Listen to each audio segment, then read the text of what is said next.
나는 어렸을 때 계곡에서 겪었던 일을 생생하게 기억하고 있다. 왜냐하면 그때 죽을 뻔했기 때문이다. 그날은 여름을 맞아 부모님과 함께 계곡으로 휴가를 갔던 날이었다. 우리 가족은 점심쯤에 도착해서 텐트를 치고 계곡에서 신나게 놀았다. 어느새 저녁 먹을 시간이 되자 엄마 아빠는 나를 데리고 텐트로 갔다. 부모님은 저녁 준비를 하고 계셨고 나는 텐트 안에 혼자 있기 심심해서 텐트 뒤에서 흙과 돌을 만지며 놀고 있었다. 그런데 얼마 지나지 않아 나와 비슷한 나이로 보이는 여자아이가 나에게 다가왔다. 나 같이 놀아도 돼? 여자아이는 나에게 같이 놀자고 했고 마침 혼자 놀기 심심했던 나는 같이 놀자고 하는 여자아이가 내심 반가웠다. 그래, 같이 놀자. 그렇게 여자아이와 바닥에 앉아 둘이 놀고 있는데 갑자기 여자아이가 자리에서 일어나더니 자기 텐트로 가자고 하는 것이었다. 여기 말고 우리 텐트 근처에서 놀래? 우리 텐트 주변에 재밌는 거 많아. 나는 혼자 노는 것보다 둘이 노는 게 더 재밌었기에 이대로 여자아이와 헤어지기 아쉬워서 여자아이를 따라갔다. 그때 엄마가 나를 부르는 소리가 들렸다. 그런데 엄마가 그냥 나를 부르는 게 아니라 우는 목소리로 부르고 있었다. 철민아! 김철민! 그제서야 엄마 아빠한테 말하고 오는 걸 까먹었다는 게 생각났다. 나 엄마한테 말하고 올게. 조금만 기다려. 나는 앞에 가고 있는 여자아이에게 이 말을 하고서 엄마한테 가려고 뒤를 돌았다. 그 순간 갑자기 내 목까지 물이 차 있었다. 방금까지 평지를 걷고 있었는데 내가 물속에 들어가져 있는 상황이 믿기지가 않으면서 매우 당혹스러웠다. 그때 아빠가 나를 발견하셨는지 철민아! 거기 가만히 있어! 라고 소리를 지르면서 나를 안고 계곡을 빠져나오셨다. 아빠는 나를 안고 다행이다라는 말만 중얼거리셨다. 나는 이게 어떻게 된 상황인지 어리둥절해하고 있는데 같이 있던 여자아이가 생각났다. 아빠, 여자아이 못 봤어? 방금 내 앞에서 걷고 있었어. 그런데 아빠는 여자아이는 못 봤다고 하셨다. 엄마는 나와 아빠를 발견하시고 헐레벌떡 달려오셔서 나에게 왜 물에 들어갔냐고, 큰일 나면 어떡할 뻔했냐고 걱정 반 화난 반으로 혼내셨다. 근데 나는 너무 억울했다.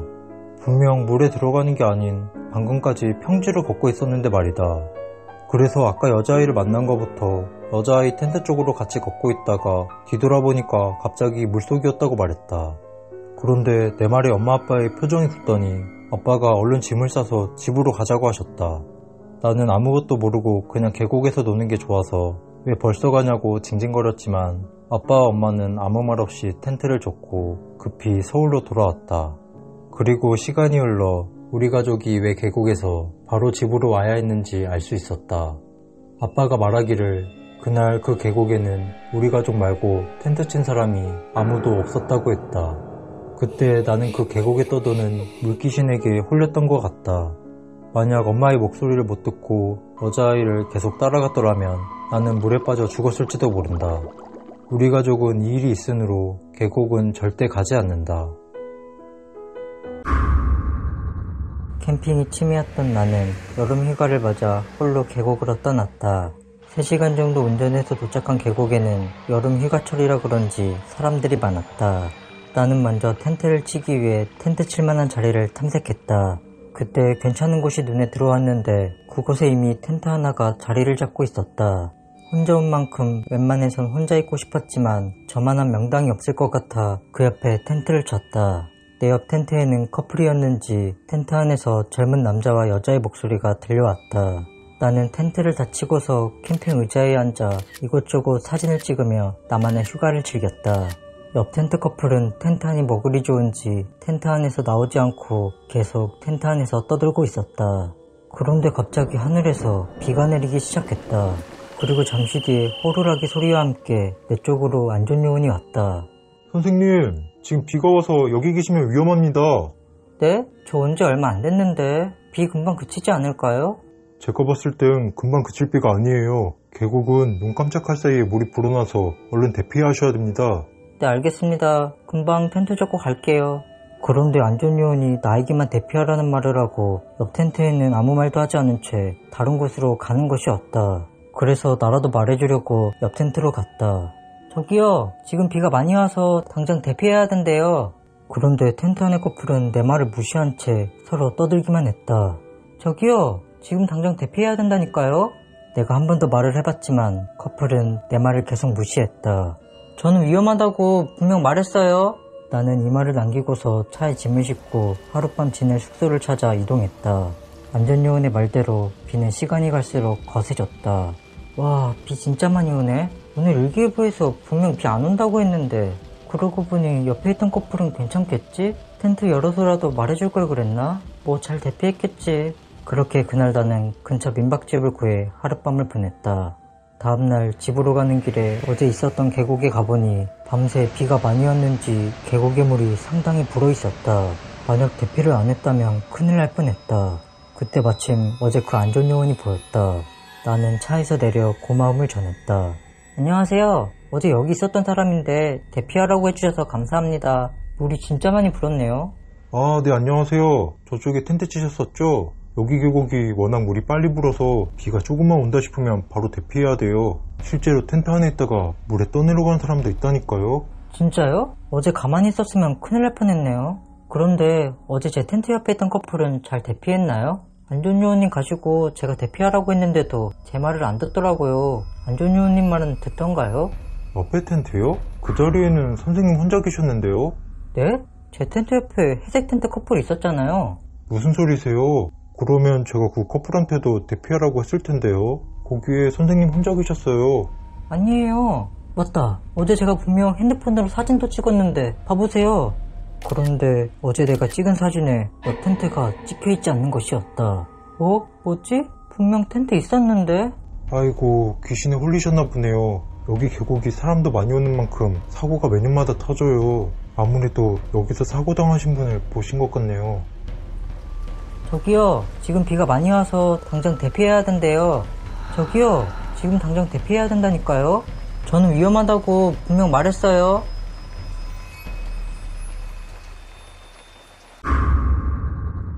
우리 집 근처에는 저수지가 있다.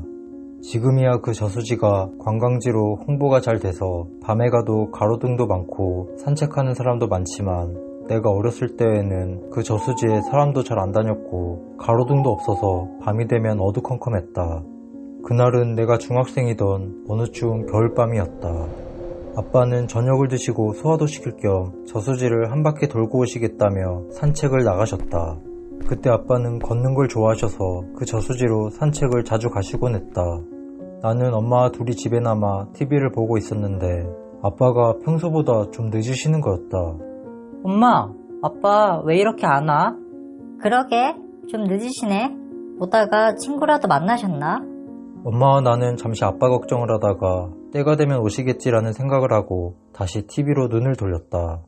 그리고 얼마 지나지 않아서 현관문이 열리는 소리와 함께 아빠가 들어오셨다. 그런데 아빠의 상태가 조금 이상했다.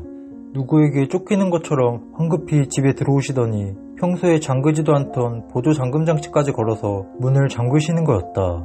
또 아빠의 얼굴은 못 볼 거라도 본 사람처럼 표정이 심각하게 굳어 있었고 옷도 흙이 많이 묻어 지저분해져 있었다. 이유 아빠, 무슨 일 있었어? 엄마가 걱정돼서 아빠에게 물어보자 아빠는 엄마를 데리고 방으로 들어가셨다. 그리고 10분 정도 뒤에 아빠가 방에 나오셔서 나에게 당부하듯 말씀하셨다. 너 절대로 저수지 쪽에 가면 안 돼. 낮에 친구들끼리도 절대 가지 마. 그 당시 저수지에 햇볕이 안 들어 분위기도 칙칙한 데다 인적도 드물고 안 좋은 소문까지 있어서 나는 평소에도 그 저수지에 잘 가지 않았었다. 그래서 아빠에게 왜 그러냐고 물어보지도 않고 그냥 알겠다고 대답했다. 그 뒤로 아빠도 몇 년 동안은 저수지 말고 다른 곳으로 산책을 가셨다. 한참 후에 내가 성인이 되고 저수지에도 사람들이 많아졌을 때 아빠에게 예전 그날에 대해서 물어봤다. 아빠, 그날 기억나? 아빠가 밤에 저수지에 산책 갔다 오고서 나한테 저수지 근처에 가지 말라고 했던 거. 그날 이후로 아빠도 저수지에 잘 안 갔잖아. 그때 무슨 일 있었던 거야? 그러자 아빠가 해주신 얘기는 충격적이었다. 그날 아빠가 저수지 주변을 걷고 있었는데 갑자기 저수지 쪽에서 쿵쿵거리는 소리가 들리는 거야. 무슨 소리인가 싶어서 저수지 쪽을 봤더니 누가 저수지 안에서 얼음을 깨고 있더라고. 그리고 그 뒤에서 두 사람이 양옆에서 한 사람을 부축하고 얼음 깨고 있는 사람한테 오고 있었어. 아빠는 그 사람들을 보고 별 의심 없이 얼음 낚시를 하는 사람들인가 보다 했지. 그리고서 산책을 마저 하고 있는데 잠시 뒤에 풍덩 소리가 나는 거야. 저수지에 사람이 빠진 줄 알고 저수지 쪽을 다시 봤더니 아까 있던 사람들이 아무 일도 없었다는 듯이 저수지 밖으로 나오고 있더라고. 근데 아까 분명 4명이었던 사람 실루엣이 3명인 거야. 그때 그 사람들이 나를 발견했나봐. 갑자기 내 쪽으로 달려오기 시작하는 거야. 아빠도 죽기 살기로 도망치다가 도저히 안 될 것 같아서 벤치 밑으로 들어가서 쥐죽은 듯이 숨어 있었어. 진짜 주변이 어두웠기 망정이지. 그 사람들이 나를 못 보고 다른 데로 뛰어가더라고. 그렇게 한참을 벤치 밑에 숨어 있다가 집으로 들어온 거야. 지금도 나는 그 저수지를 볼 때마다 아빠 얘기가 생각난다. 왜냐하면 옛날부터 동네에 그 저수지에 관해서 안 좋은 소문이 돌았기 때문이다. 봄이 돼서 날이 따뜻해지면 얼어있던 저수지가 녹으면서 시체가 떠오른다고. 왠지 그날 밤 아빠가 저수지에서 본 장면도 시체를 저수지에 유기하던 사람들이 아니었을까라는 생각이 든다. 지금도 많은 사람들이 그 저수지에 놀러 오는데 저수지에 이런 무서운 비밀이 있다는 걸 그 사람들은 모를 것이다. 나는 어린 시절 시골에서 자랐다. 내가 살던 시골은 시골 중에 시골이라 동네에 내 또래 애들이 거의 없었다. 그래서 항상 혼자 놀아야 했다. 당시 우리 집 뒤에 있는 언덕을 지나면 작은 호수가 하나 나왔는데 나는 그 호수에 가서 물놀이 하는 걸 좋아했다. 하지만 옛날에 사람이 빠져 죽었다는 소문이 있어서 엄마는 내가 호수에 가서 노는 걸 좋아하지 않으셨다. 그래서 수심이 얕은 데서 논다고 약속하고 엄마가 밥 먹으라고 부를 때까지 그 호수에 가서 놀곤 했다. 그런데 어느 날부터 호숫가에 처음 보는 여자아이와 아이의 엄마로 보이는 아주머니가 계셨다. 마침 혼자 놀기 심심하던 차에 여자아이에게 먼저 말을 걸었고 그렇게 나는 여자아이와 친해져서 호숫가에서 같이 놀게 됐다. 아주머니는 호숫가 근처에 앉아 우리가 노는 걸 흐뭇하게 지켜보셨다. 그 여자아이와 아주머니가 신기했던 건 마을에서 한 번도 본 적이 없었는데도 내가 호숫가에 갈 때마다 계셨다는 것이었다. 지금이야 의심을 해보겠지만 그때는 어려서 그런 생각 없이 그냥 여자아이와 재밌게 놀 뿐이었다. 그날도 나는 호숫가에서 여자아이와 놀고 있었고 아주머니는 우리를 지켜보고 계셨다. 한참 정신없이 놀고 있는데 갑자기 어디서 내 이름이 들려왔다. 유야! 유야! 주위를 둘러봤더니 밖에 있던 아주머니께서 내 이름은 어떻게 하셨는지 급하게 내 이름을 부르시며 내가 있는 곳으로 달려오고 계셨다. 아주머니가 왜 저러시지 하고 상황 파악을 해보니까 내가 어느새 발이 닿지 않는 수심까지 와버린 것이었다. 그리고 그 순간 나는 바로 물에 빠지고 말았다. 그때 마침 아주머니께서 도착하셨는지 내 손을 잡아주셨고 나는 그 기억을 끝으로 기절하고 말았다. 정신을 차려보니 집이었다. 나는 본능적으로 엄마를 찾았다. 엄마. 그러자 엄마가 놀라서 방으로 달려오셨다.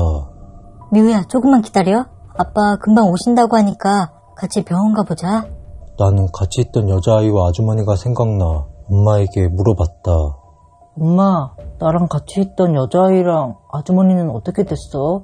그 아주머니가 나 구해줬어. 그런데 엄마가 이상한 말을 하셨다. 엄마가 나를 발견했을 때는 주변에 아무도 없이 나 혼자 호수 안에서 놀고 있었다는 것이다. 그러다 내가 점점 깊은 곳으로 들어가길래 엄마가 깜짝 놀라서 물에서 나오라고 황급히 내 이름을 부르셨지만 나는 물에서 나오기는커녕 물속으로 더 들어가 그대로 물에 빠져버렸고 엄마가 겨우 내 손을 잡아서 건져주셨다고 했다. 그렇게 나는 곧 도착한 아빠와 같이 병원으로 가서 검사를 받았다. 그 일 이후 엄마는 나를 그 호수 근처에 훨씬 더 못하게 하셨고 아빠는 나무판에 글을 적어서 호수에 경고 표지판을 세워놓으셨다. 낯선 모녀를 경계하시오. 아무래도 나는 물귀신을 봤던 것 같다. 이 이야기는 우리 가족이 계곡으로 여행을 가서 겪게 된 일이다. 아빠, 여기 계곡은 왜 구명조끼를 공짜로 빌려줘? 이 계곡이 깊은 곳이 있어서 그래. 미우야, 구명조끼를 입어도 계곡은 수영장이랑 달리 위험하니까 너무 깊은 데까지 들어가면 안 돼. 알겠지? 근데 나 구명조끼 입고 먼저 물에 들어가서 놀아도 돼? 그럼 아빠는 엄마랑 텐트 치고 점심 준비하고 있을 테니까 미우는 물놀이 하고 와. 엄마 말대로 깊은 데는 들어가지 말고. 알았어. 밥 다 되면 불러줘. 나는 구명조끼를 입고서 부모님이 점심밥을 할 동안 혼자 물놀이를 즐기기로 했다. 아, 시원하다. 이게 힐링이지. 조금 더 깊은 데로 가서 수영해볼까? 구명조끼 입었으니까 괜찮겠지? 나는 수심이 낮은 곳에서 놀다가 슬슬 재미가 없어져서 조금 더 깊은 곳으로 이동하기로 했고 어느새 발이 닿지 않는 수심까지 와버렸다. 그렇게 구명조끼에 의지해 수영을 하고 있는데 물속에서 살랑살랑거리는 검은 미역 같은 게 보였다. 미역인가? 계곡에 미역이 있었나? 이따가 아빠한테 물어봐야지. 그 순간 계곡에 있던 안전요원의 목소리가 들렸다. 거기 나오세요. 더 들어가면 위험합니다. 네, 죄송합니다. 나갈게요. 위험하다는 안전요원의 말에 다시 수심이 낮은 곳으로 이동했고 얼마 있다 엄마가 밥 먹으라고 나를 불렀다. 물놀이는 어땠어? 오랜만에 하니까 너무 재밌더라. 그때 아까 물속에서 본 미역이 생각났다. 아빠, 계곡에 미역이다? 계곡에는 미역이 안 나. 미역은 바다에서 나는 생물이야. 아니야, 나 아까 저기에서 미역 같은 거 봤어. 미역? 그럴 리가 없는데. 근데 저기까지 갔다고? 아빠랑 깊은 데 안 가기로 했잖아. 수영하다 보니 들어가게 됐어. 이제 안 들어갈게. 그럼 아빠가 밥 먹고 진짜 미역인지 한번 봐주면 안 돼? 궁금해. 그래, 아빠가 한번 봐볼게. 미역은 아닐 거야. 그렇게 아빠는 밥을 먹고서 수영 안경을 쓴 뒤 내가 미역을 봤던 곳으로 갔다. 그런데 아빠가 얼마 있다가 공포에 질린 얼굴로 계곡에서 나오는 것이 없다.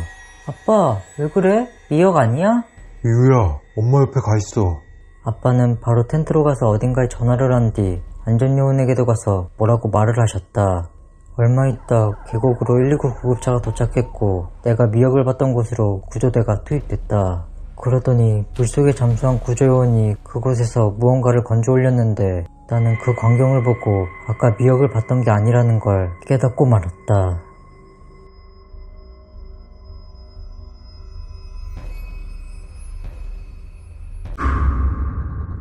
우리 가족은 원래 아파트에 살았는데 층간소음 때문에 고통을 받았었다. 아빠는 이사를 알아보다가 괜찮은 단독주택 매물을 찾게 됐고 우리 가족은 아파트 층간소음을 피해 단독주택으로 이사를 하게 됐다.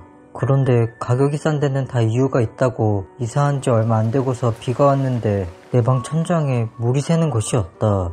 하지만 아빠가 여러 번 업체를 불렀는데도 불구하고 집에 물이 왜 새는지 제대로 된 해결책을 찾지 못했다.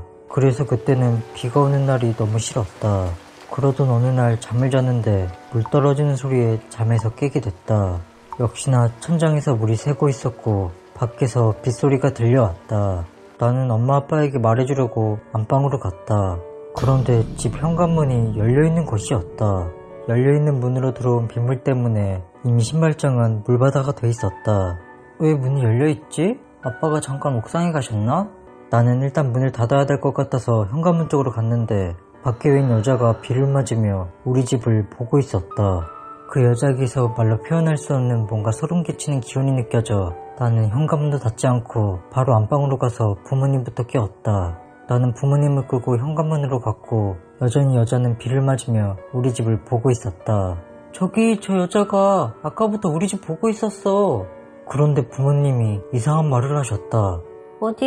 밖에 아무도 없는데? 김민수, 새벽에 장난치면 혼나?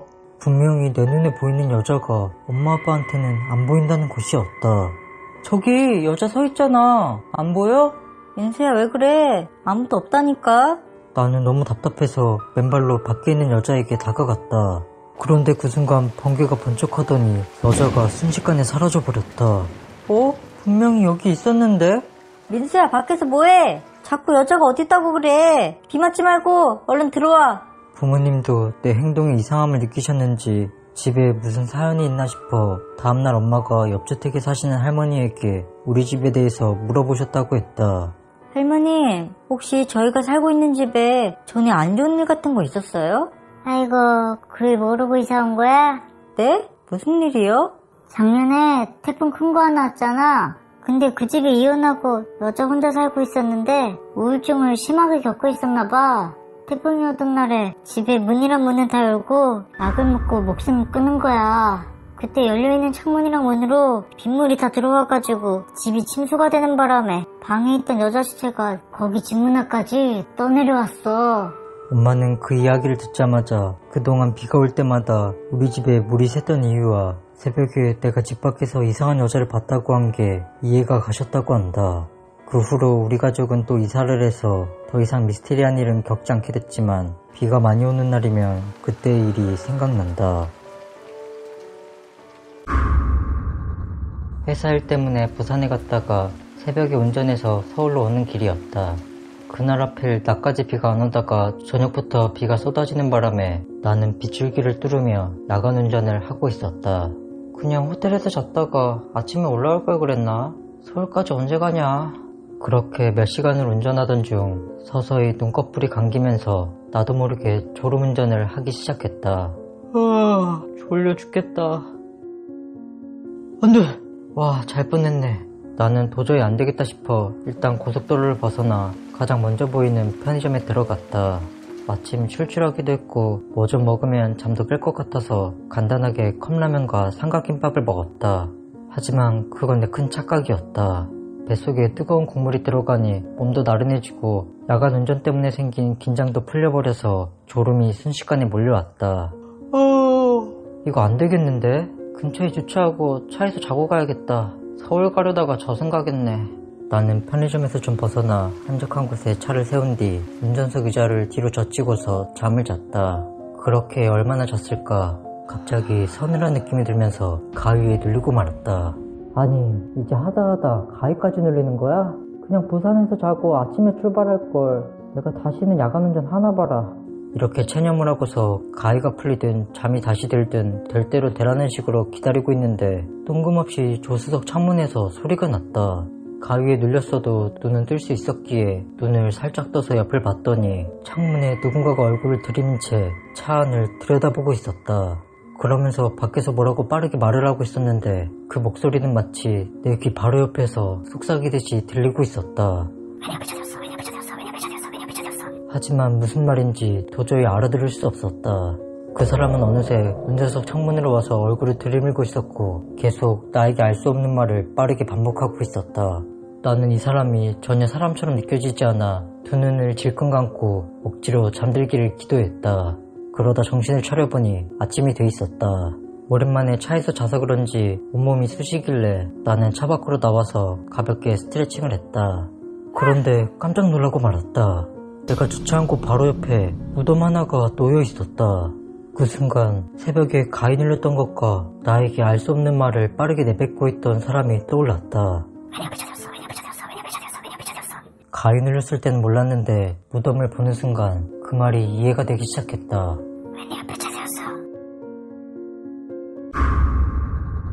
저녁 아르바이트를 마치고 밤 12시에 집으로 가는 길이었다. 다행히 저녁까지 내린 비는 어느새 그쳐 있었고 나는 귀에 이어폰을 꽂고서 땅에 젖은 비 냄새를 맡으며 걷고 있었다. 그러다 횡단보도 하나를 건넜는데 갑자기 뒤에서 자동차 경적 소리가 났다. 뒤를 돌아보니 한 남자가 빨간불임에도 무단횡단을 해서 건너오고 있었다. 에휴, 다음 신호에서 건너면 되지. 위험하게 왜 저럴까? 나는 혼잣말로 무단횡단한 남자를 흉보면서 집 쪽으로 가는 골목길로 들어갔다. 그런데 그 무단횡단한 남자도 내 뒤를 따라서 골목길로 들어오는 것이 없다. 순간 내 혼잣말을 들었나 하고 속으로 뜨끔했지만 가는 길이 가겠거니 하고 대수롭지 않게 넘기기로 했다. 하지만 듣고 있던 노래가 다 끝나도 그 남자는 계속 내 뒤에서 걸어오고 있었다. 뒤를 돌아서 확인을 하지 않아도 그 남자가 한 손에 들고 있던 우산 소리로 알 수 있었다. 남자는 우산으로 땅을 짚으면서 걷는지 일정한 소리를 내면서 걷고 있었기 때문이었다. 그 우산 소리는 내 이어폰을 뚫고 들어올 정도로 컸고 나는 느낌이 별로 좋지 않아 귀에 꽂고 있던 이어폰을 빼버렸다. 그러다 우산 소리가 점점 가까워지는 게 느껴졌다. 우산 소리가 가까워지는 만큼 나도 모르게 내 걸음도 빨라졌다. 그런데 소름 돋는 게 우산 소리도 같이 빨라지는 것이었다. 맞은편에 누구라도 지나가면 안심이라도 될 텐데 야속하게 그 길에는 나와 그 남자뿐이었다. 나는 의산소리가 더 가까워지기 전에 바로 아빠에게 전화를 걸었다. 다행히 아빠는 바로 전화를 받으셨다. 여보세요? 그리고 나는 없는 말을 막 지어냈다. 아빠, 딸, 왜 안 와? 나 다 왔는데 보여? 오빠랑 마중 나온다고 했잖아. 무슨 소리야? 보인다고? 알겠어. 이쪽으로 와. 라고 말하며 마치 앞에 마중 나온 아빠와 오빠가 있는 듯이 손을 번쩍 들어 흔들었다. 그리고서 전화를 끊었는데 내가 전화를 끊자마자 바로 뒤에서 남자 목소리가 들렸다. 머리 좋네? 그리고 우산 소리는 점점 멀어졌다. 나중에서야 긴장이 풀려 뒤로 돌아봤더니 남자는 이미 사라졌는지 뒤에는 아무도 없었다. 나는 다리가 부들부들 떨렸지만 얼른 뛰어서 그 자리를 벗어났던 기억이 있다. 지금은 이렇게 아무렇지 않게 얘기하지만 아직도 비가 오는 날은 이어폰도 안 꽂고 그쪽 골목보다 사람이 많이 다니는 큰 길로 돌아간다. 더군다나 우산이 땅에 부딪히는 소리를 들으면 그날의 기억 때문에 소름이 끼친다. 나는 낚시를 좋아해서 낚시를 자주 가는 편이다. 그날도 와이프를 끌고서 밤낚시를 하러 간 날이었다. 우리는 밤늦게까지 낚시를 하다가 새벽이 돼서야 밥을 먹게 됐다. 그런데 하필 그날 낚시하러 간 곳이 취사가 안 됐다. 그래서 어쩔 수 없이 와이프랑 차를 타고 근처에 밥 먹을 만한 장소를 찾았다. 이밤중에 어디 밥 먹을 데 없나? 여보, 우리 그냥 길바닥에 앉아서 라면이나 끓여 먹을까? 저기 테이블이랑 의자가 있는데? 저기서 라면 끓여 먹자. 와이프가 발견한 곳은 테이블과 의자가 놓여있는 공터였다. 그런데 밤이라 그런지 분위기가 굉장히 음침했다. 주변에 가로등이 하나도 없었고 바로 옆은 강이 흐르는 공터였는데 테이블과 의자만 덩그러니 놓여있었다. 하지만 분위기가 음침한 걸 신경 쓸 겨를 없이 우리는 배가 너무 고픈 나머지 그곳에서 라면만 대충 끓여 먹고 다시 차에 탔다. 아, 배부르다. 이제야 살 것 같네. 우리 낚시하러 다시 갈까? 그래, 낚시 더 하고 가자. 나는 다시 낚시터로 가려고 주차한 차를 빼기 위해 아무렇지 않게 후진을 했다. 그런데 후진 끼워놓고 엑셀을 밟자마자 차 바로 뒤에 뭐가 있는 것처럼 후방 감지센서 경고음이 강하게 울리는 것이었다. 차 뒤에 누가 있는 줄 알고 놀라서 뒤를 돌아봤더니 차 뒤에는 아무도 없었다. 뒤에 고양이 앉아있는 거 아니야? 그런가? 잠깐 보고 올게. 차에서 내려 차 뒤를 확인해봤지만 차 뒤에는 아무것도 없었다. 왜? 뒤에 아무것도 없어? 오, 아무것도 없던데? 그냥 고양이가 잠깐 지나갔나봐. 그렇게 길고양이 소행이라 생각하고 다시 후진 기어를 넣고 엑셀을 밟았다. 그런데 이번에도 후방감지 센서 경고음이 울리는 것이었다. 분명히 차 뒤에 아무것도 없는데 말이다. 여보, 나 무서워. 귀신 나오는 거 아니겠지? 나는 와이프가 너무 무서워하길래 계속 울리는 경고음을 무시하고 급하게 후진해서 차를 뺀 뒤 그 공터를 빠져나왔다. 경고음은 공터를 빠져나와서야 멈췄다. 그렇게 사람이 있을 만한 곳으로 정신없이 달리다가 졸음 쉼터가 보이길래 그곳에 잠깐 차를 세우고서 와이프를 안심시켰다. 후방감지 센서가 오래돼서 망가져서 그런 거니까 너무 무서워하지 마. 그렇겠지? 그래도 한 번 더 후진해보면 안 돼? 나는 다시 후진기어를 넣고 엑셀을 밟았다. 그런데 경고음이 아까와는 다르게 정상적으로 나는 것이 없다. 그래도 그날의 후방감지 센서가 잠깐 오작동을 일으킨 것이라 생각하고 낚시를 뒤로 한 채 집으로 왔다. 하지만 그 일이 있고 5년이란 시간이 지났는데도 자동차 후방감지 센서가 오작동을 일으킨 적이 없는 걸 보면 그날 내 차 뒤에 사람 눈에 안 보이는 무언가가 서 있었던 것 같다. 내가 취업 준비생이었을 때 지방에 살고 있던 나는 서울에 있는 회사에 면접 볼 기회가 생겨 서울에 며칠 다녀와야 했다. 숙소를 알아볼까 하다가 엄마가 돈이 아깝다며 얼마 전에 서울로 이사간 막내 이모한테 말해둘 테니 이모 집에서 자라고 했다. 마침 면접 보는 회사와 이모 집이 그리 멀지 않아서 나는 잘됐다고 생각하고 엄마에게 알겠다고 했다.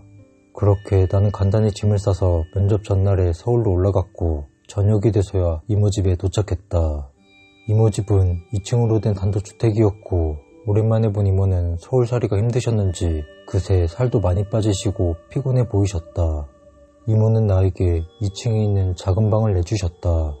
그런데 그 방에 들어가자마자 말로 설명할 수 없는 굉장히 찝찝한 기분이 들었다. 습기 때문인 것 같아서 일단 창문을 열어 환기를 시켰다. 그리고서 짐을 정리하고 내일 있을 면접을 위해 일찍 잠자리에 들었다. 그러다 쿵 하는 소리에 잠에서 깼다. 무슨 소리인가 싶어 창문을 봤더니 밖에 번개가 치고 있었다. 내가 잠을 자던 사이 비가 내리고 있던 것이었다. 비가 오르고 찝찝했던 거였나? 라는 생각과 함께 창문을 닫으려고 했는데 칠흑 같은 어둠 속에서 하얀 무언가가 보였다. 마치 하얀 비닐봉지가 바람에 날아가다가 나무에 걸렸는지 제자리에서 휘날리는 모습이었다. 나는 하얀 비닐봉지에 관심 쓸 겨를도 없이 면접을 위해 얼른 창문을 닫고서 다시 침대에 누워 잠을 잤다. 그렇게 다음날 아침에 잠에서 깼는데 코가 막힐 정도로 방 안이 너무 습하게 느껴졌다. 그래서 일어나자마자 창문부터 열었다. 밖은 언제 비가 안 오는 듯이 날씨가 굉장히 맑았다. 면접 봐야 되는데 다행이다. 그런데 뭔가 이상했다. 어제 자다가 일어나서 봤던 하얀 비닐봉지는커녕 밖에 아무도 없었다. 분명 하얀 비닐봉지 같은 게 제자리에서 휘날리는 걸 봤는데 말이다. 하지만 나는 면접을 보러 가야 했기에 비닐봉지고 보고 일단 씻으러 들어갔다. 그렇게 이 일을 잊고 지내다가 기억 속에서 다시 꺼내게 된 건 몇 달이 지난 어느 날이었다. 엄마가 이모와 심각한 표정으로 통화를 하길래 전화 끊을 때까지 기다렸다가 무슨 전화길래 그렇게 심각하게 봤냐고 엄마에게 물어봤더니 이모가 이사를 하게 됐는데 그 사연이 심상치 않았다. 이모는 서울집으로 이사를 하고 며칠 되지 않고서부터 하얀 원피스를 입은 여자가 이모를 쳐다보고 있는 가위에 눌리기 시작했다는 것이었다. 내가 이모 집에 갔을 때도 이모는 가위 눌림 때문에 몸이 좋지 않은 상태셨다고 했다. 그렇게 참고 지내던 어느 날 이모는 동네 주민 할머니에게서 굉장히 찜찜한 이야기를 듣게 되셨다. 그 이야기는 바로 살인사건이었다. 원래 이모가 살던 집에 한 부부가 살았었는데 남편이 지방으로 출장 가고 아내 혼자 집에 있을 때 도둑이 들어와 아내를 살해한 것이었다. 그때 아내가 입고 있던 하얀 원피스가 피로 다 물들 정도로 충격적인 사건이었다고 했다. 나는 그 이야기를 듣자마자 어쩌면 그날 봤던 하얀 비닐봉지 같은 게 단순 비닐봉지가 아닐 수도 있겠다는 생각이 들었다. 초등학교 여름방학 때 시골에 있는 친할머니 댁으로 가족들이 다 같이 가게 됐다. 당시 할머니 댁이 있는 동네에는 나랑 동갑인 친구가 2명이 있었는데 그날도 나는 그 친구들을 만나 놀고 있었다. 그때 한 친구가 마을에 관해서 잔치를 한다고 같이 가자고 했다. 오늘 마을에 관해서 잔치하는데 같이 갈래? 가면 맛있는 것도 많이 먹을 수 있어. 진짜로? 그럼 나 엄마한테 허락받고 올게. 잠깐만 기다려줘. 그래서 나는 엄마에게 마을회관에 다녀와도 되는지 물어봤다. 엄마는 흔쾌히 허락을 해주셨고 대신 너무 늦게 들어오지 말라며 아빠 핸드폰을 나에게 줬다. 무슨 일 생기면 1번 꼭 눌러.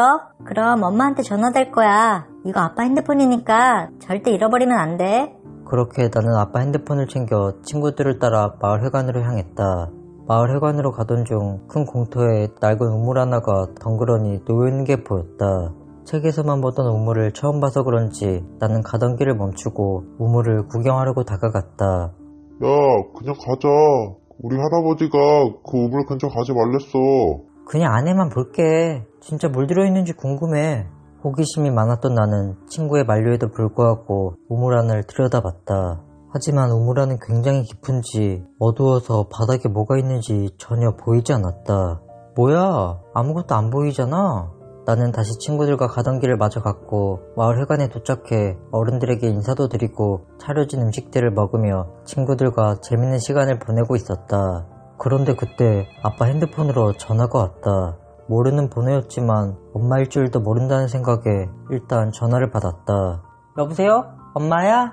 여기 너무 무서워. 빨리 와줘. 여기 너무 무섭단 말이야. 전화에선 여자 목소리가 들렸는데 나는 그 목소리를 듣고 엄마인 줄 알았다. 엄마, 뭐가 무서운데? 여기 너무 무서워. 빨리 와줘. 여기 너무 무섭단 말이야. 하지만 엄마는 계속 이 말만 반복했다. 알았어. 빨리 갈게. 나는 엄마가 걱정돼서 친구들에게 말을 하고 나만 먼저 마을회관에서 나와 할머니 댁으로 달려갔다. 왔던 길을 되돌아가던 중 아까 본 우물을 발견했고 나는 길을 제대로 왔구나 하고 계속해서 달렸다. 그런데 아무리 달리고 달려봐도 할머니 댁이 나올 생각을 하지 않았다. 그렇게 10분 정도를 더 달렸을 때쯤 어디서 많이 듣던 목소리가 들렸다. 너 거기서 뭐해? 할머니 댁 간다며? 목소리가 들린 곳을 봤더니 마을회관에 있던 친구 2명이 서 있었다.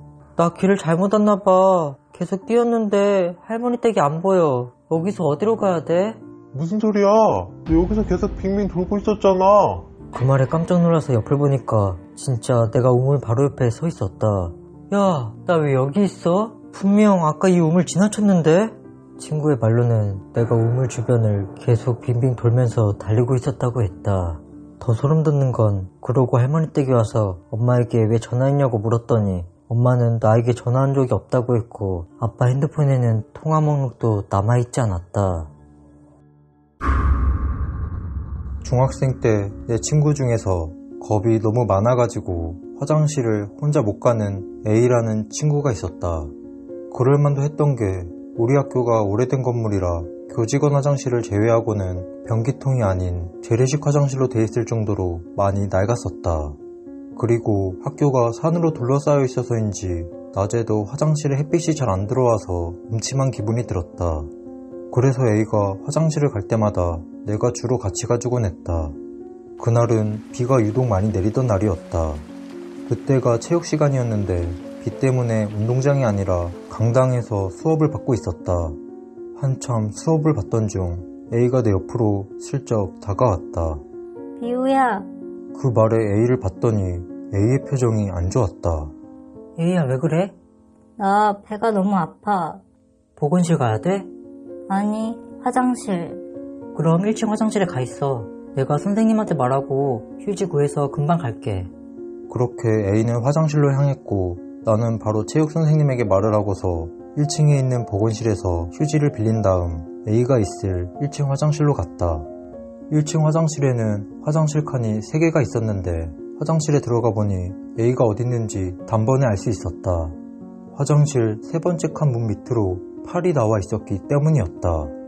A야, 휴지 줄까? 하지만 A는 대답이 없었다. 나는 A가 부끄러워서 그런 건가 보다 하고 내가 쓸 휴지를 조금 뜯은 다음 A에게 휴지를 건네줬다. 그리고 나도 화장실 첫 번째 칸에서 볼일을 봤다. 볼일을 다 보고서 손을 씻고 있는데 뭔가 이상한 느낌이 들었다. 뒤를 돌아봤더니 A의 팔이 휴지를 진 채로 그대로 있는 것이었다. A야, 뭐해? 이번에도 A는 대답이 없었다. 이때부터 뭔가 쎄한 느낌을 받았다. 말을 걸어도 대답이 없는 A. 계속 나와 있는 A의 팔. A가 볼일을 보고 있음에도 나지 않는 냄새와 소리.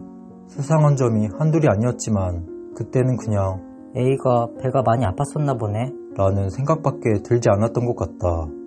나 먼저 나가 있을게. 천천히 나와. 나는 A에게 이 말을 한 뒤 화장실 밖에서 A를 기다렸다. 그때 A가 날 부르는 소리가 들렸다. 비우야, 그런데 그 소리는 화장실 안에서 들리는 게 아니었다. A는 복도에 있었다. 너 화장실에 있던 거 아니었어? 나 2층 교직원 화장실 갔다 왔는데? 너 늦게 올까봐 1층 화장실에 혼자 있기 무서워서 그냥 2층으로 갔어. 나 1층 화장실에 있는 줄 알고 계속 이 앞에 서 있던 거야? 미안. A의 말을 듣고 매우 당황스러웠다. 나 화장실에서 넌 줄 알고 모르는 사람한테 휴지 줬는데. 나는 순식간에 모르는 사람한테 장난을 친 게 돼버려서 사과를 하기 위해 다시 화장실로 들어가 화장실 3번째 칸 문에 노크를 했다. 그런데 문이 살짝 열리는 것이었다. 설마 하고 문을 확 열었는데 화장실 칸 안에 사람이 없었다. 그리고 바닥에는 내가 아까 팔에 쥐어줬던 휴지가 놓여 있었다. 분명 내가 화장실 앞에서 A를 기다리는 동안 화장실에서 나온 사람은 아무도 없었는데 말이다. 그날 내가 봤던 그 팔은 대체 뭐였던 건지 아직도 나에게 미스테리로 남아있다. 초등학교 6학년 때 학교에서 졸업하기 전에 재밌는 추억을 선물해준다며 학교 운동장에서 텐트를 치고 하룻밤 자는 캠핑 체험 같은 프로그램을 했다. 나는 그날 선생님 친구들과 함께 텐트도 치고 재밌는 놀이도 하고 삼겹살도 구워 먹으면서 즐거운 시간을 보냈다. 어느새 날이 완전히 어두워졌고 선생님께서 담력 체험을 한다며 4명씩 조를 정해주셨다. 우리 조는 남자 2에 여자 2이었는데 그때는 왜 그런지 모르겠지만 괜히 강해 보이고 싶어서 자신만만하게 조장을 맡은 다음 맨 앞에 서서 출발했다. 담력 체험 장소는 학교 바로 뒤에 있는 작은 산이었고 체육 선생님이 있는 곳까지 가서 손에 도장을 받고 오는 게 목표였다. 하지만 체육 선생님이 있는 곳까지 가는 길에는 각종 귀신분장을 한 선생님들이 나타나 우리를 깜짝 놀라게 했다. 처음에는 나도 긴장을 많이 했는데 귀신들이 선생님이란 걸 알고 난 다음에는 웃으면서 산을 올랐다. 그렇게 우리는 체육 선생님이 있는 곳에 도착해 손에 도장을 받은 다음 산을 내려갔다. 내려오는 길에는 선생님들이 숨어있지 않다고 해서 안심하고 산을 내려가고 있는데 갑자기 한 여자애가 손가락으로 어딘가를 가리키며 깜짝 놀라는 것이었다. 그래서 여자애가 가리킨 곳을 봤더니 저 멀리 검은 옷을 입은 사람이 서 있는 게 보였다. 당연히 우리는 그 모습을 보고 선생님이 저승사자 분장을 하고 숨어있는 것이라고 생각했다. 그런데 뭔가 이상했다. 다른 선생님들은 우리를 보면 막 달려와서 놀라게 하셨는데 저승사자 분장을 한 선생님은 나무 밑에서 고개를 푹 숙인 채 아무런 행동도 하지 않았다. 오히려 저렇게 가만히 있으니까 더 오싹한 느낌이 들었다. 나는 저승사자 선생님이 우리를 못 본 것이라고 생각해 조용히 산을 내려갔다.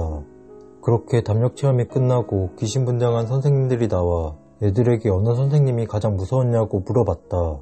그런데 아무리 둘러봐도 저승사자 분장을 한 선생님이 보이지 않는 것이었다. 우리 조 애들은 내려올 때 봤던 저승사자 선생님이 제일 무서웠기에 내가 손을 들고서 물어봤다. 선생님, 저승사자 선생님은 어디 계세요?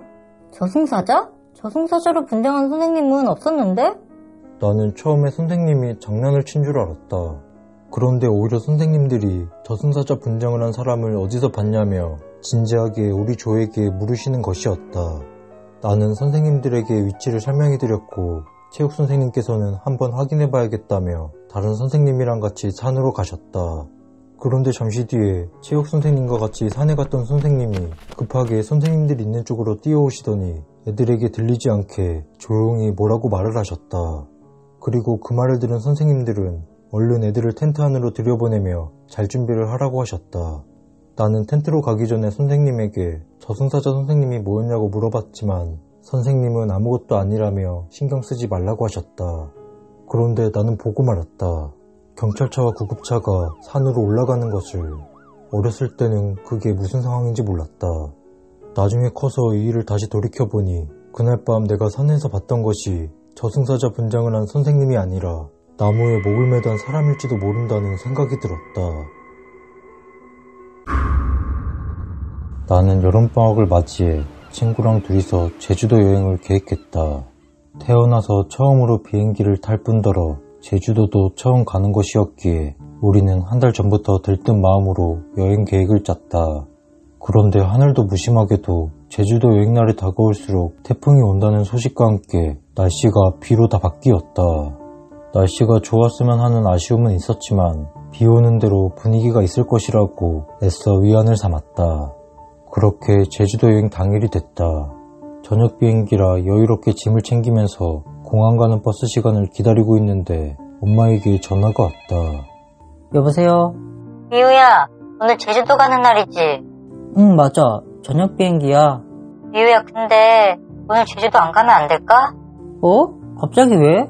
엄마가 오늘 꿈을 꿨는데 느낌이 너무 안 좋아서 그래. 지금까지 한 번도 내가 뭘 하든 반대를 하신 적이 없는 엄마가 갑자기 이런 소리를 하시니 매우 당황스러웠다.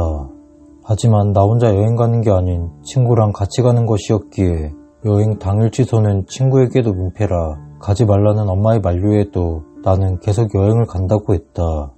아, 몰라. 나 제주도 갈 거야. 끊어.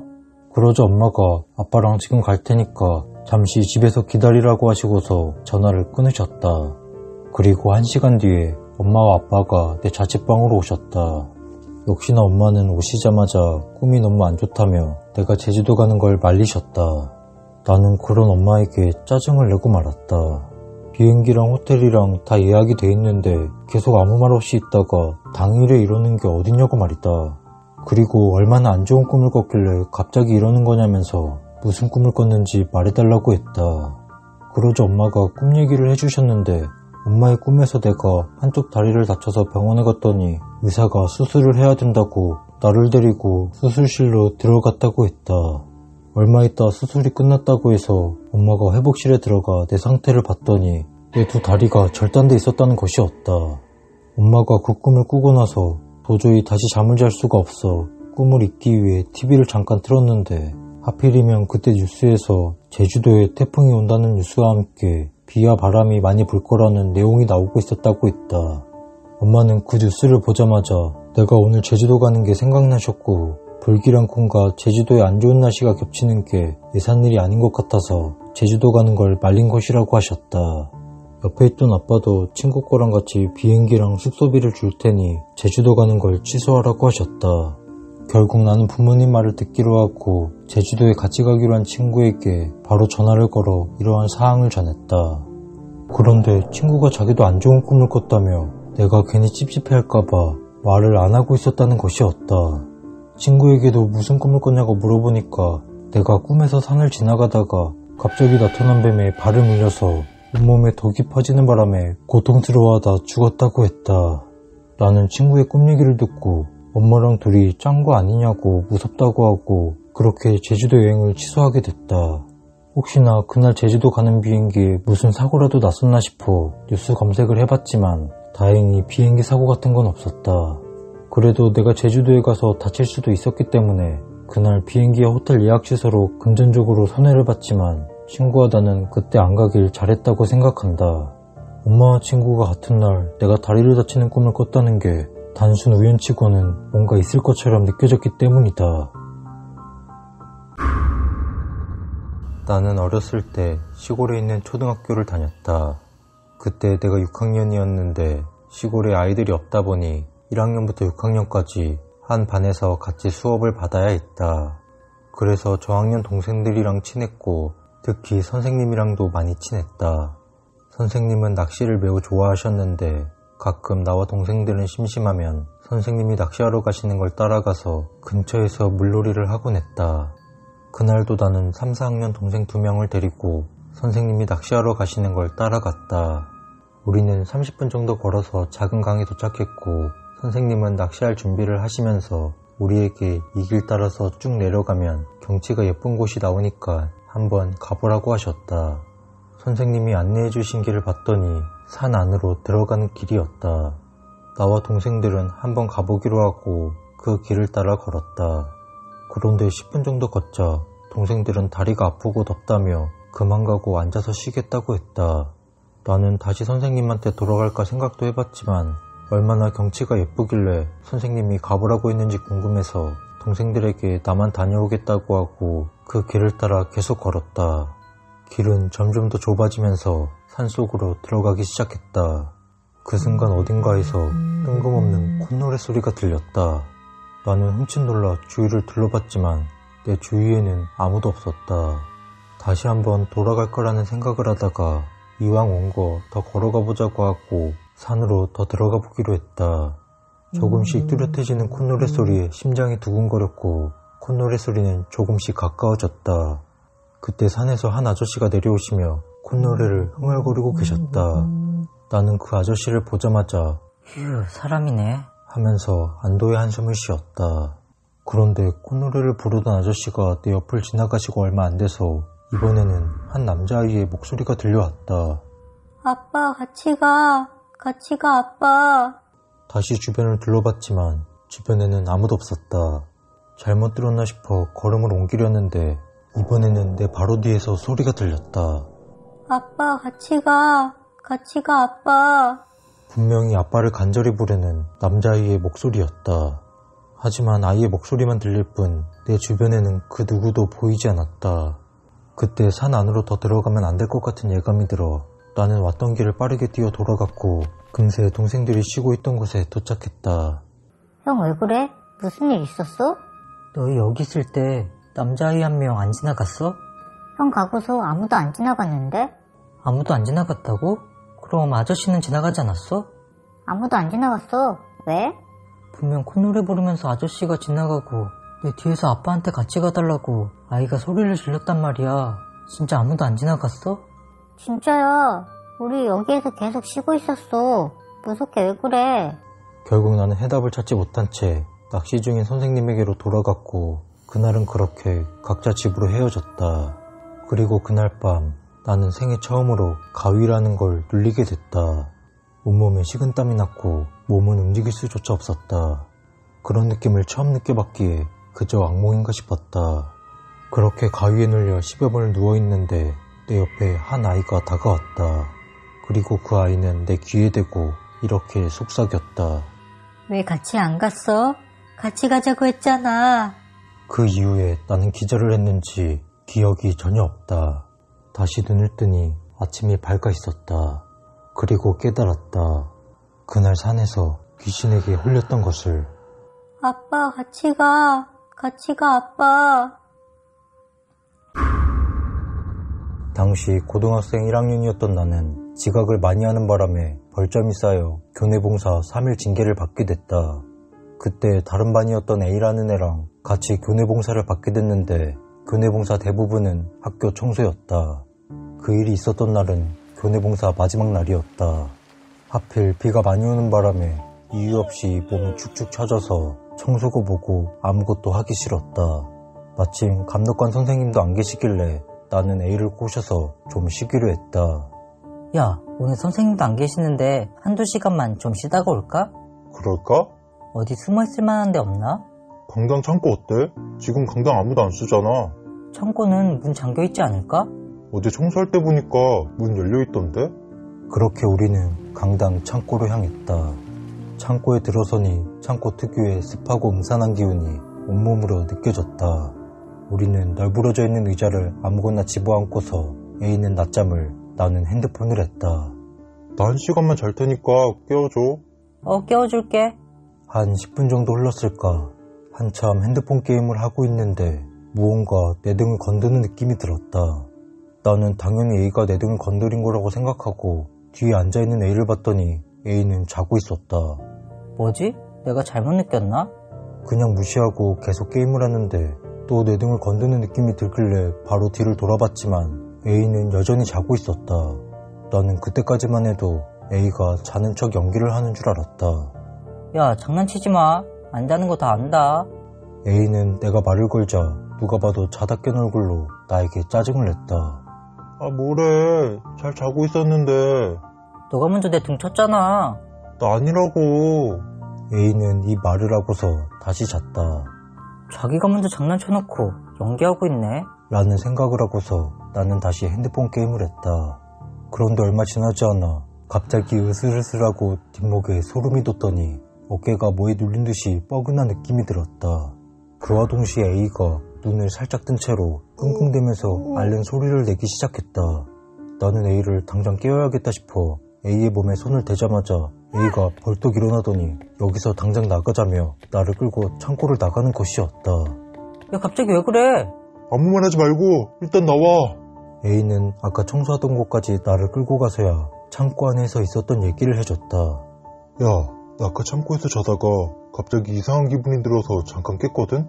근데 몸이 안 움직이는 거야. 그래서 막 움직이려고 하다가 눈을 살짝 뜨게 됐는데 웬 시꺼먼 형체들이 네 몸을 휘감고 있었어.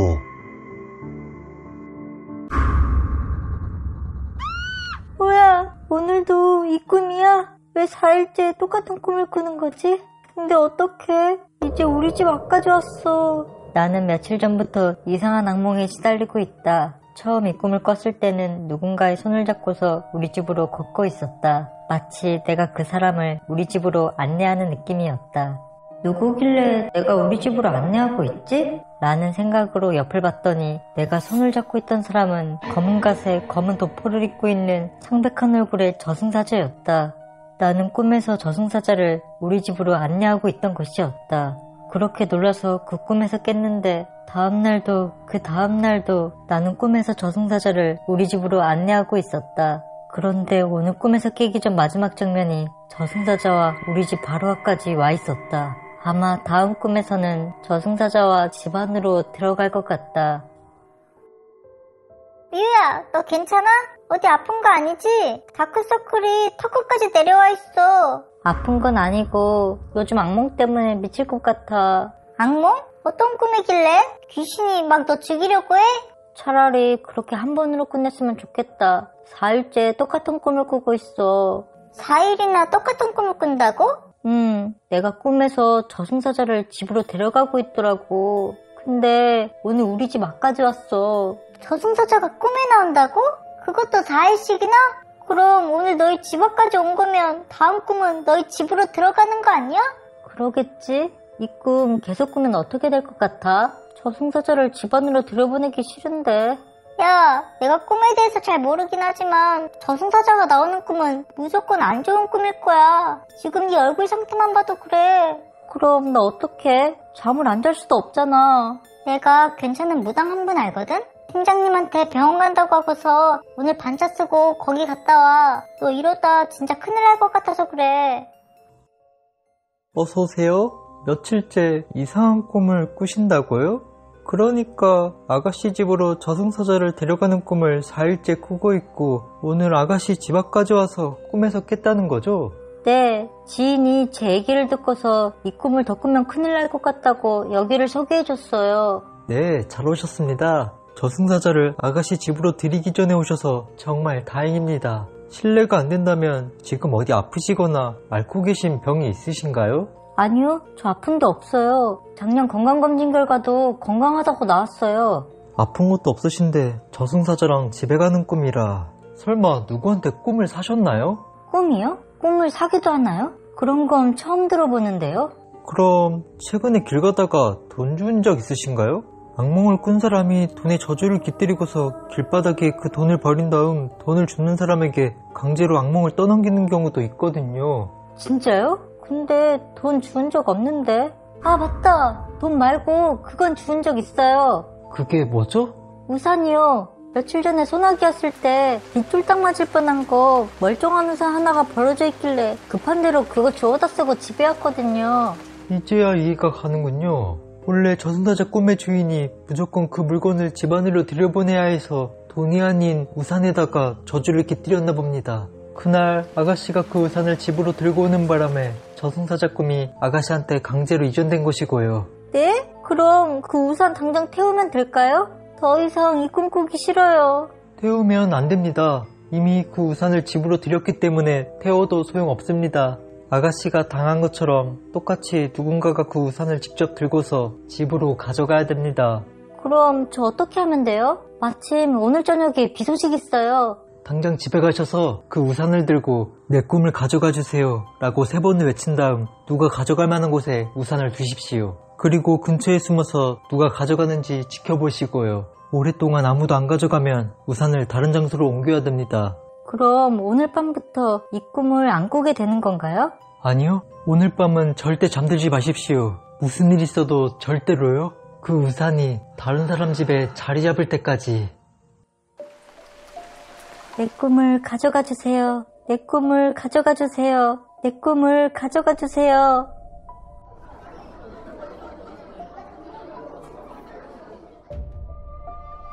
누가 가져갔다. 미유야, 얼굴 좋아졌네? 이제 저승사자 꿈 안 꾸나봐? 거기 엄청 용하지? 네가 소개해준 무당님 덕분에 누군가에게는 미안하지만 잘 해결됐어. 고마워. 누군가에게 미안하다니? 그게 무슨 말이야? 아니야. 아, 그리고 너도 혹시 모르니까 우산 같은 거 함부로 주워서 집에 가져가지 마. 잘못하면 너도 내가 겪었던 거 그대로 겪을 수 있다.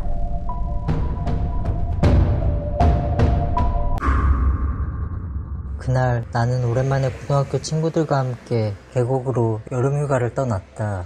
우리끼리 얼마 만에 여행 가는 거냐? 군대 가기 전이 마지막이었으니까 한 4년 만인 듯? 다들 바쁘니까 어쩔 수 없지 뭐. 근데 우리가 가는 펜션에 숨은 꿀계곡 하나 있다며? 이 형이 다 알아봤지. 우리 펜션 밑으로 좀 가면 아는 사람만 안다는 계곡이 있대. 수심이 2m도 훨씬 넘는다던데? 너네는 수영 못하니까 수심 얕은 데 쓰느라 계곡은 진짜 조심해야 돼. 제동아, 너 고등학교 때까지 수영 배우지 않았냐? 우리 빠지면 구해줘야 된다. 나도 따라 죽으라고? 애초에 그런 일 없게 최대한 안전하게 놀자. 나 사장님 좀 만나고 올게. 짐 좀 내리고 있어. 오늘 3명 예약하신 김미우 씨 맞으신가요? 네, 맞아요. 사장님이신가요? 저희 어디로 가면 될까요? 네, 100kg 쓰시면 됩니다. 숯불 바베큐 하실 거죠? 저녁 6시쯤에 하려고요. 30분 전에 말씀드리면 되죠? 네, 그때 말씀해주세요. 근데 혹시 계곡도 가실 건가요? 그럼요. 이 펜션 밑에 계곡 하나 있지 않나요? 거기 사람도 없고 괜찮아 보이던데. 아, 거기요? 근데 그 계곡은 가지 마세요. 수심이 깊어서 익사사고도 매년 발생하고 물귀신이 나온다는 소문이 있어서 여기 사는 사람들은 그 계곡 절대 안 가거든요. 물귀신이요? 그 계곡 가려고 이 펜션 온 건데. 그럼 펜션 위쪽으로 걸어서 5분 정도만 가면 계곡 하나 더 나오는데 차라리 그 계곡으로 가세요. 거기는 수심이 좀 낮지만 물도 깨끗하고 좋아요. 네, 한번 가볼게요. 그럼 숙박비랑 숯불 바베큐가까지 해서 저기 보이는 계좌번호로 입금 부탁드릴게요. 사장님이 뭐라죠? 한참 얘기하고 있던데. 밑에 계곡 위험하다고 위로 가서 놀래. 물귀신이 있다나 뭐라나. 물귀신? 그럼 위에 계곡은 괜찮대? 밑에 계곡보다 얕은데 물이 깨끗하고 좋다네. 너희 생각은 어때? 그래도 이왕 노는 거 깊은 데서 놀자. 그리고 물귀신은 무슨 세상에 귀신이 어딨냐? 결국 우리는 펜션 사장님의 위험하다는 경고를 무시하고 내가 처음 알아봤던 펜션 밑에 있는 계곡으로 향했다. 네가 알아본 곳이 여기야? 계곡치고 나쁘지 않네. 저 부분이 깊어 보이니까 저기만 조심하자. 나는 수영 못하니까 튜브 타고 알아서 놀게. 여기 다슬기 있으려나? 오랜만에 다슬기나 잡아볼까? 아, 좋다. 얼마 만에 이런 휴가를 즐겨보는 거냐. 김미호, 그쪽으로 하면 깊은 데야. 조심해. 알고 있어. 튜브 있어서 괜찮아. 위험하면 소리 지를게. 아, 시원해. 이래서 사람들이 계곡 오는 건가? 계곡에도 해초가 있나? 손? 아, 제동이가 잠새서 장난치나 보네. 야, 우재동, 장난치지 마라. 위험한 행동 안 하기로 했잖아. 빨리 나와. 무슨 헛소리야? 나 여기서 친구랑 다슬기 잡고 있는데. 뭐야? 분명 발에서 뭔가 느껴졌는데? 나는 순간 안 좋은 느낌이 들어 얼른 그곳을 벗어나 다슬기를 잡고 있는 친구들 쪽으로 가서 같이 다슬기를 잡으면서 물놀이를 좀 더 하다가 저녁을 먹기 위해 펜션으로 돌아갔다. 뭐 있다고 벌써 저녁 먹을 시간이냐? 시간 진짜 빨리 간다. 배고파 죽겠네. 고기 한 타기에 빨리 구워봐. 좀 기다려라. 근데 나 아까 계곡에서 튜브 타고 깊은 데 갔었잖아. 맞아. 아까 나한테 막 장난치지 말라고 하지 않았어? 사실 그때 누가 내 발을 잡는 느낌이 들었다? 물고기가 지나가다가 네 발 스친 거 아니야? 설마 물귀신일 리는 없잖아. 아니야. 분명 사람 손 같은 게 느껴진 것 같아. 왜 그래 소름 끼치게. 친구 말대로 물고기나 돌 같은 거에 스친 걸 거야. 넘어가. 그런가? 에이, 모르겠다. 고기나 먹자. 저를 찾아주세요. 네? 누구세요? 저를 찾아주세요. 저한테 왜 그러세요? 저를 찾아주세요. 뭐지? 느낌이 너무 불길한데? 설마 해 뜨는 대로 한번 확인해봐야겠다. 제동아, 일어나봐. 우재동! 아 왜? 벌써 퇴실 시간이야? 나 부탁 하나만 들어주라. 느낌이 너무 안 좋아서 그래. 도대체 부탁이 뭐길래 아침부터 잘 자고 있는 사람 깨우는 건데. 어제 계곡에서 놀 때 누가 내 발을 잡는 느낌이 들었다고 했잖아. 거기 한 번만 잠수해서 봐주면 안 돼? 너 수영 잘하잖아. 이 아침에 입술을 하라고? 왜 그러는데? 꿈에 웬 여자가 나타나서 계속 자기 좀 찾아달래. 그래? 이상하긴 하네. 한번 가보자. 그렇게 나는 친구들 데리고 그 계곡으로 갔고 잠시 뒤 잠수를 하고 나온 제동이는 놀란 표정으로 소리를 질렀다. 야, 빨리 경찰에 신고해봐. 여기 여자 시체가 있어. 근데 누가 시체가 떠오르지 못하게 바닥에 있는 돌로 고정시켜놓은 것 같아. 얼마 있다 경찰차와 구급차가 계곡으로 도착했고 계곡 밑에서 여성 시신한 고를 수습했다. 나와 친구들은 출동한 경찰에게 어제부터 있었던 일을 진술하고서 집으로 돌아왔다. 그렇게 우리의 여름 계곡 여행이 마무리되는 듯 했다. 그 뉴스를 보기 전까지. 며칠 전 공포계곡에서 발견된 여성의 시신이 계곡 바로 위에 있는 펜션 주인 박 씨의 부인으로 밝혀졌습니다. 박 씨는 한 달 전 부인이 집을 나갔다며 경찰에 실종 신고를 했었습니다. 하지만 경찰 조사 결과 박 씨가 부인을 살해하고서 계곡에 시신을 유기한 것으로 확인됐습니다. 또 인근 주민 A씨의 말에 따르면 평소 박 씨가 시신을 유기한 계곡에 이상한 소문을 내면서 사람들의 출입을 제한시켰다고도 증언했습니다. 근데 그 계곡은 가지 마세요. 수심이 깊어서 익사사고도 매년 발생하고 물귀신이 나온다는 소문이 있어서 여기 사는 사람들은 그 계곡 절대 안 가거든요. 저를 찾아주세요. 저를 찾아주세요.